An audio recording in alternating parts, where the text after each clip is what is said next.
Want to welcome everyone to this latest webinar in our 360 Edges service development webinars.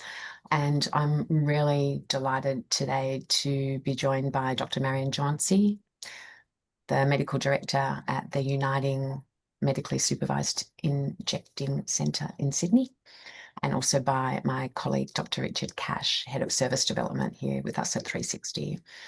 Today, we're going to share some of our work that we did with MSIC in developing a set of learning resources for new staff at the centre, really designed to induct people into the service and also perhaps a bit more broadly talk about some key practice principles in harm reduction work, in good harm reduction work. I suppose we could have titled this workshop, thinking about or bottling the secret sauce of harm reduction, and many of you will know that MSIC is a wonderful example of harm reduction work done well. And if you're interested in the work of MSIC or just harm reduction, or how e-learning modules kind of get developed and how they're used and embedded in organisations, I'm sure there'll be something of interest for you here today. I want to begin by acknowledging the traditional owners of the lands and waters on which we're all meeting. I'm coming to you from the lands of the Boonwurrung people of the East Kulin Nation in Victoria. Appreciate everyone's on their own lands and waters. Like to pay my respects to elders past and present, and to all Aboriginal and Torres Strait Islander people today. And also we would like to acknowledge all the people who've been involved in this project moving forward: the United MSIC leadership and staff, the Uniting Consumer Advisory Group, and particularly like to pay our respects and thanks to Simon Brisbane for the North Richmond Community Health Centre, and Justin Hutchison from Lifebuoy Video, who produced the videos that you'll see some snippets of here today. The only other little bit of housekeeping is if you have questions throughout, please pop them into the Q&A that you'll see at the bottom of the screen. There is a chat and a Q&A. We'd really appreciate any questions that occur to you. Just type them into the Q&A and we'll make sure as many of them as possible get answered. It is, again, my delight to hand over to Dr. Richard Cash and Dr. Marianne Jauncey. Thank you. Thanks, Paula. Welcome, everyone. I think the acknowledgements are probably one of the heroes of the story with this one, Marianne, because we took a very deliberate collaborative design approach to developing these modules. And we'll talk a little bit about the approach, the kind of methodology in a tick, but in order to bottle the secret sauce, we knew we could bring some of the expertise around developing learning modules, but what was really important was to capture how you work at MSIC and the experiences of people who access the service, and think about how do we put that into an accessible and not boring e-learning click-through kind of program. There's also, I guess, a perspective that it would be fantastic if a resource like this was available to other medically supervised injecting rooms. So Simon's contribution was really significant here, just bringing it one other organisation. I might jump into the methodology, though. If you've come to find out how should we develop e-learning, this is probably the slide for you. So a couple of steps and stages here, but really collaborative design should be about best practice being combined with lived experience and accurately reflecting the context of the work, so that whatever you're developing just slots in like that final piece in a jigsaw puzzle. So this is kind of our approach to collaborative design. Starts, as most things do, with a project plan, but importantly, this is what do we want to show and what story do we want to tell about how the service works and what we'd love staff to be able to absorb when they come on board. So this sort of set the boundaries. What do we want to describe? We went away and did some kind of lit review, environmental scan kind of work, looking at other similar services, trying to find what learning and development they did about how do we communicate the essence of harm reduction in a service environment like this. We came back and had some suggestions. It'd be good to include this, but really the heart of this program was that collaborative design box, a series of workshops that we ran with the leadership and staff at MSIC, their learning engagement team at Uniting, really importantly, some members of the clinical advisory group, the CAG at MSIC, and you're going to see some of those people in a tick. And this allowed us to structure what's going to go into 3 modules for staff, not just the static content, the reading kind of stuff, but we wanted to script some demonstrations, some role play material that we could film so that there was an opportunity for more direct modeling. This isn't just the principles, this is how we'd like your practice to look and feel for service users. This then got developed up into scripts. We did a production stage where we brought a video team in. Pretty stressful. I think we might talk about this later on, to get staff to act. We became actors for a day. That was wild. That was pretty wild. It's an interesting one, folks. But getting staff to do their work on camera is the closest you'll get to what that secret sauce actually tastes like. But getting non-actors to act can sometimes be a bit of work. And then we cut and edited that footage, found the best takes, made everyone look amazing, and delivered that as final modules. So what we're going to do today is we'll take you through the modules, show you a little bit of that static content, the information kind of stuff. But I think the bit probably that's going to be of more interest is some edited highlights from the video content, so you get a sense of what we were actually trying to show and tell. So I'm going to whip through this stuff fairly quickly. 3 modules. The first one was really kind of an introduction to the philosophy of MSIC and how the service works.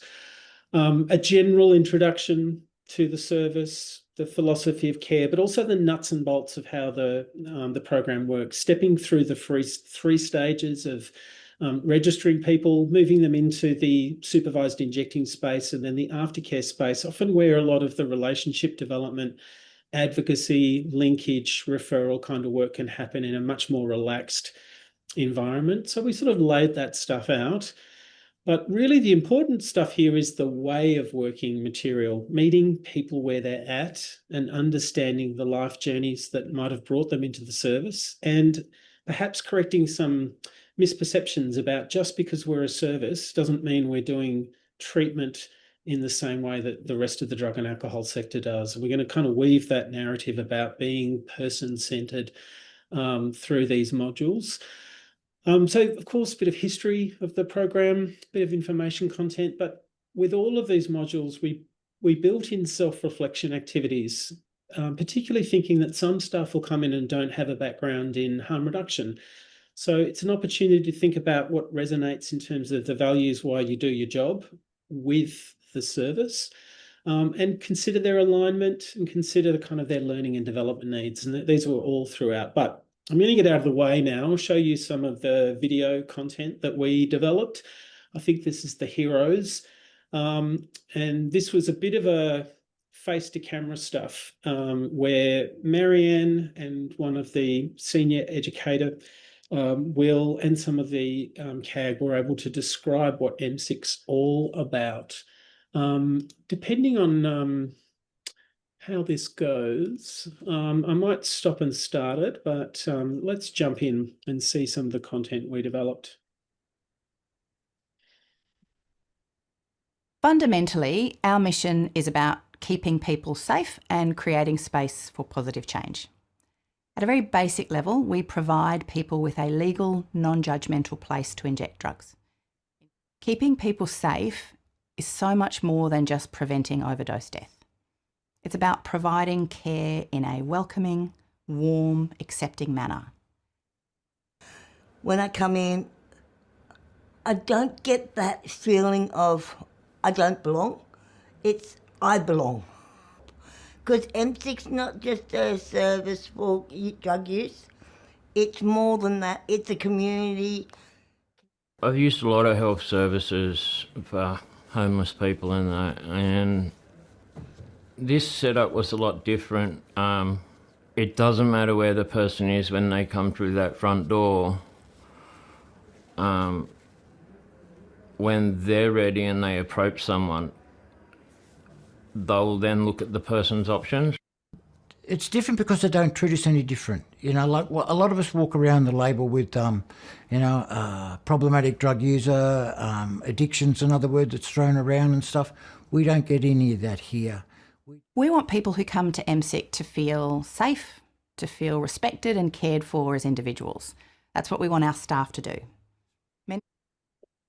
Marianne, I might throw to you at this point, because there's kind of a subtext to this, which is what you want people to learn when they're new staff members. I wonder if you could talk a little bit about what that some of the challenges are with inducting new staff to MSIC. Yeah, I suppose it really made us realise in a way that there is something actually a little bit different about harm reduction service, because most of the time when we see our clients in sort of more traditional health spaces, by definition, people have, those of us that know about the stages of change, they've made a decision and they are actively seeking some kind of support or assistance. That is not necessarily the case for the people we see. People are coming in to inject drugs, so they may be in pre-contemplation or contemplation and potentially days, weeks, months, years away from shifting into, okay, I'm ready to do something different.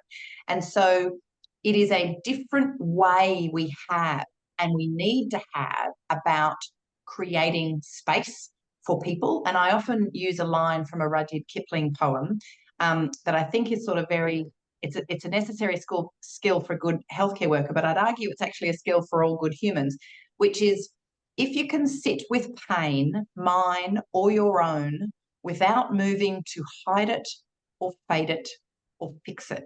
And so there is something in that creating space, holding space, not trying to tell people it's okay, we can do this, it doesn't have to be like this, we can refer you here, we can do this. Because sometimes we mistake someone's distress with okay, I'm ready to change. There is so much value and wisdom and benefit in just holding space for someone. And so that, to me, is sort of an underlying core kind of value or philosophy that we're trying to get across to new people, which can often be quite different from other workplaces. And it's a nice segue into the next module, if you like, Marianne, which was about how do we blend engagement with an open door possibility that at some point I am going to need to build in some of that motivational interviewing, some of that advocacy work. And we're probably almost showing the wrong clip for this next module, but it is about that kind of person-centered practice component. And I won't go through this too much, folks, but the principal level stuff, again, the video demonstration stuff here. How would you develop a relationship iteratively over time with someone so that when that sort of flag goes up, I think I'm ready to make a change, there's a foundation of connection there to do that kind of work. We're showing you a very brief snippet here, but this captures that ready when you are approach. Hey, Danny. Oh, hey, Will. How's it going? Yeah, good. You were in a rush last time I saw you. How are things? Oh, yeah, it's still pretty hectic, but I'm kind of getting through it slowly. I'm sorry to hear that. Do you have time to have a coffee and have a chat? I mean, sure. All right, after you then. Danny, it's really disappointing when you try your hardest and you just can't seem to get ahead. Yeah, it was a fucking kick in the guts, to be honest. Should have put a content advisory warning on some of this stuff. I've just realised. Drug and alcohol. It's fine. It's fine. Yeah. But a kind of what these sort of videos show is that sort of use of micro skills. There's so much stuff in here about reflective listening, about motivational interviewing. Again, not with an assumption of change, but if that door opens, that someone is ready, and in this vignette, someone thinking, I think I've missed so many appointments to get on a buprenorphine program that I think I've shot myself in the foot. So, Will's doing a bit of, I guess, destigmatizing some of the one step forward, two step back. Not everyone's readiness is intact a day, 2 days, 3 days after they make an appointment. And being ready to do that direct, warm referral advocacy worker and regarded. I almost don't want to show that because, Marianne, it's kind of not really the focus of the work, but we need to show both. We need to demonstrate that sort of gentle relational stuff, and also what to do when someone is saying, I want this, but I'm really worrying that I'm going to get a no from a service. And so normalising, look, these places understand that sometimes people will ring and make an appointment, and then for various reasons the situation changes. We get that sort of strong normalisation.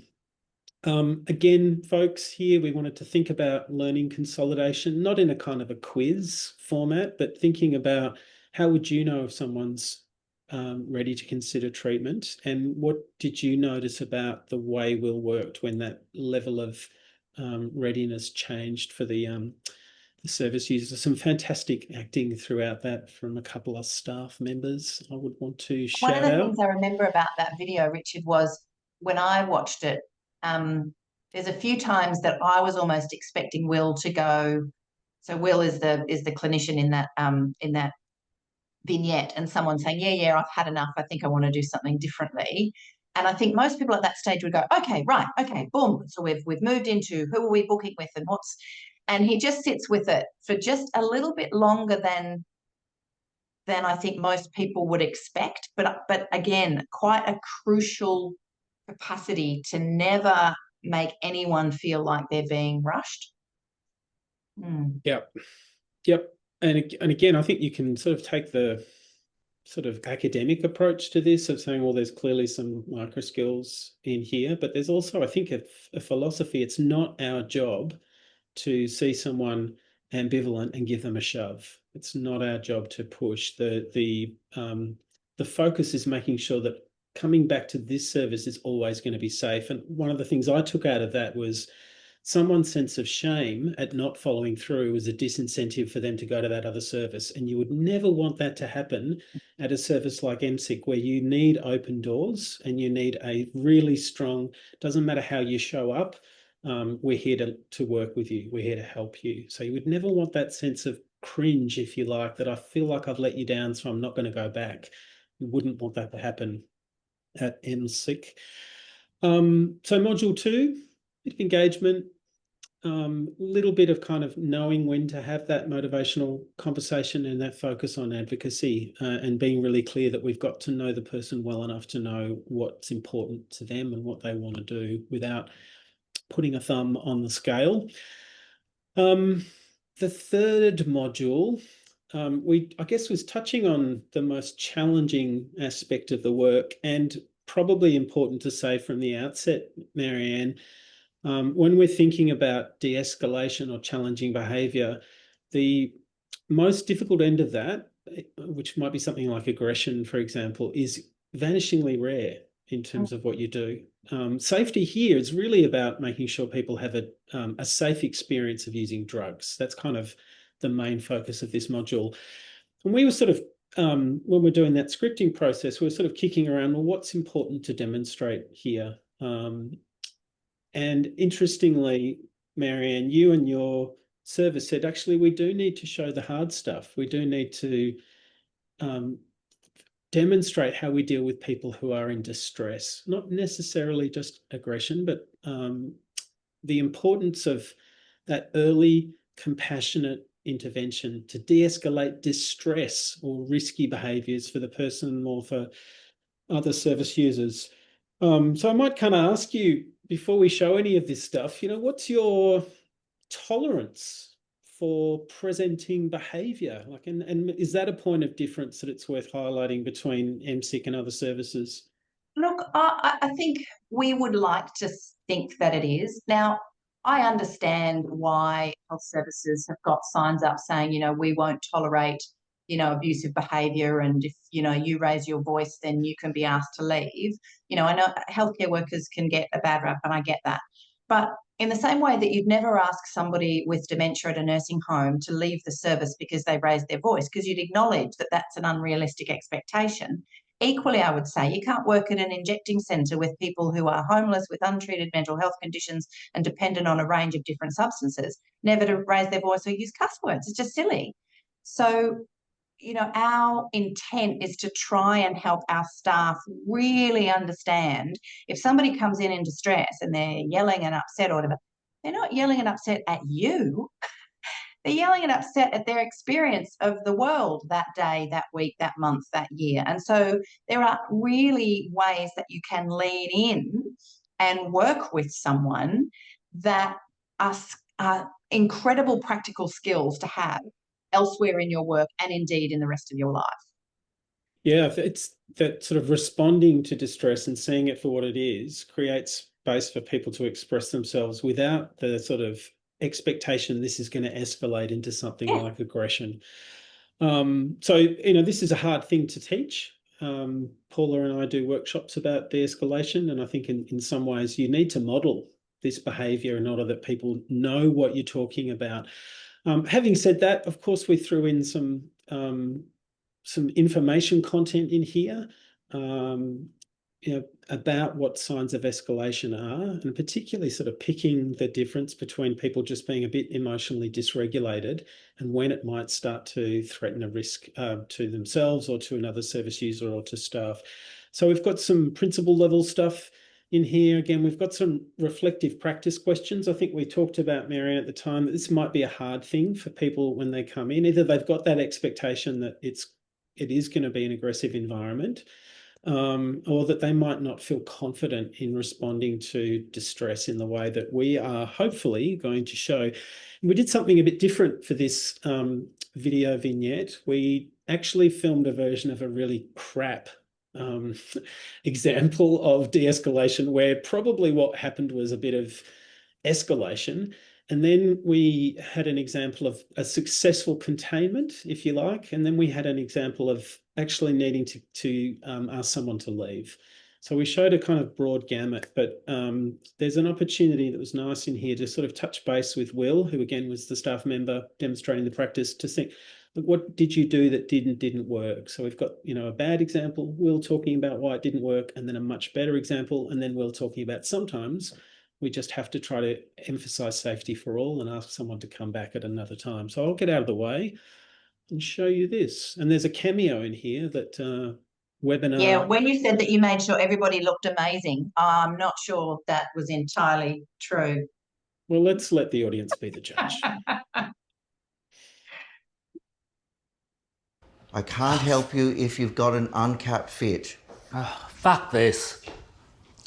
Put the syringe down and go back to your booth. Aren't you supposed to be helping me? Okay, so I clearly didn't deal with that in the best way. It's important to remain calm. So in this case, I was mirroring the client's agitated behaviour by being loud and waving my arms around and having my hands on my hips. Now, let's look at a better outcome. Hey Jay, are you okay? What can I do to help? I'm having a fucking shit day. Jay, I can see you're struggling, but I need you to put the fit down. How about we go back to your booth and I can help you find a vein? I know. It's never ideal to have to ask someone to leave. If you're not able to stop shouting and go back to your booth, I'm going to have to ask you to leave. I really want to help. Fine, I'm out of here. I need you to go back to the booth. We want. Alrighty, I might stop that one there. That's, I guess, a very edited highlight reel of lots of practice demonstration. And just one thing that occurs to me is we're trying to show lots of little behaviours, even things like reducing the amount of environmental stimulation, kind of body language. There was lots of back and forth with you, Marianne, and with Will to get a sense of what does this look like and what are the bits that we want people to really focus on. And again, the skill of our producer, Justin from Lifebuoy Video, in being able to make sure that the camera caught those details and that they were shining through in the mix, if that works. Maybe a good time to ask you what the process of development was like, Marianne, before we do the final Q&As. So I think it was really important for us to make sure that we had the client voice, especially for new staff. In and of itself, I think that sends a message that what our clients think about us is incredibly important, that these are the, you know, we're sharing their voices as much as we're sharing our voices, and they loved being a part of it. So that was really, really positive.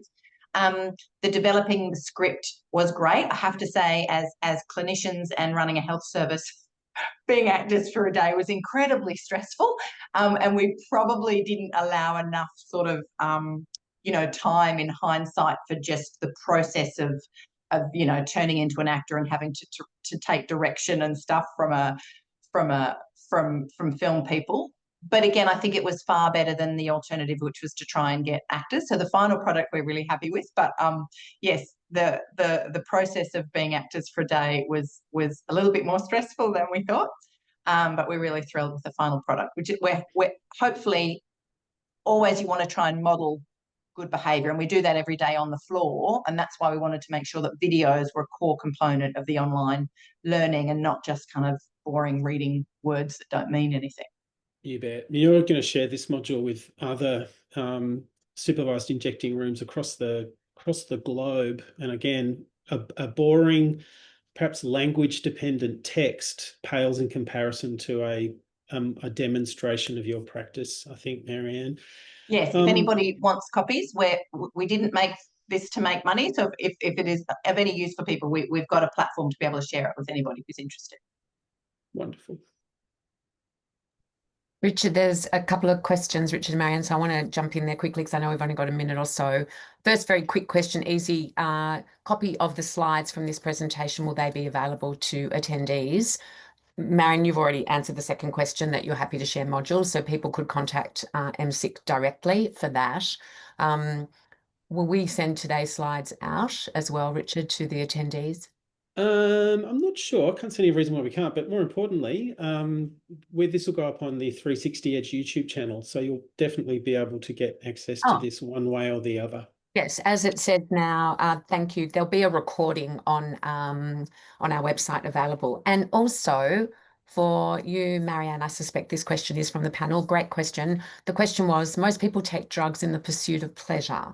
How can we change, seemingly, everyone else's view that people who use drugs are all in need of being fixed? Yeah, it is a great question. You've got a couple of minutes. Very simply, I think you're right that many people take all sorts of mind-altering substances, legal and illegal, because they enjoy them. The reality is, for the people that we see, a lot of the time, the majority of the time, that use has shifted from the reason and the benefit that they get to the drugs to somebody using in a dependent manner. More than 50% of our regular clients are in unstable housing or street-based homeless. The majority of them have significant mental health conditions, often undiagnosed, often untreated. And so the regular daily activities to get money to use drugs to avoid withdrawal actually has shifted from pleasure. And so I think a respectful, dignified approach is right for all groups of people, no matter how they're using drugs. But there is actually, I think, amongst our client group, high levels of unmet need, which we would try to be a place that they could access those. But the whole narrative about people who use drugs, I completely agree, fundamentally needs to shift. Thanks, Marianne. Richard, Marianne, final comments? Absolute pleasure working with you, Marianne. It was great fun. It was great fun. Yes, thank you. Well, thanks everybody for joining us today. It's now 1:31. As we said, there'll be a recording on 360 Edge's website, 360edge.com.au. If you are interested in the actual modules, please thank you very generously, Marianne. Please contact Marianne at MSIC in Sydney, Uniting MSIC in Sydney. Otherwise, we want to thank everyone for attending the webinar today, and please enjoy the rest of your day. Thanks. Thanks, folks.